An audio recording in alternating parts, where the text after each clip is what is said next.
So, mga kauragon, ang recipe natin for today's video ay putsero at ito ang ating mga sangkap. Yung mga gulay natin. Pinapalambot lang muna natin yung ating karne. At para mas lalo pang sumurap, lagyan natin ng pork and beans. Hindi natin extra special. Sunday naman ngayon eh. Unahin na natin ilagay yung patatas. Tayo ng pwesto mga kauragan at naubusan kami ng gas. Lumipat ako dito sa labas. Buti na lang mayroon ng kalan dito si nanay. May kusina na dito sa labas. Isunod na rin natin yung Baguio beans. Kasi malapit na tayo matapos.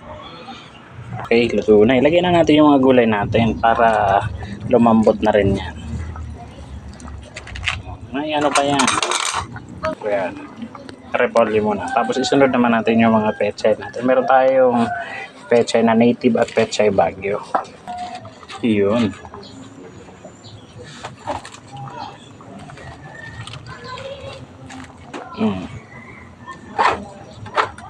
Gulay pa lang eh. Solve na tayo dyan.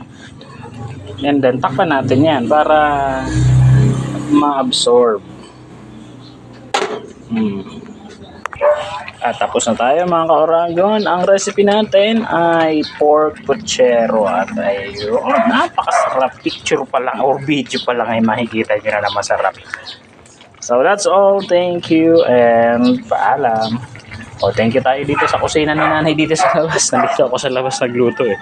Kasi nga, naubusan kami ng gas. At ang mahal, nag-order na ako, 1,050. Oh no. So yun lang, that's all. Paalam.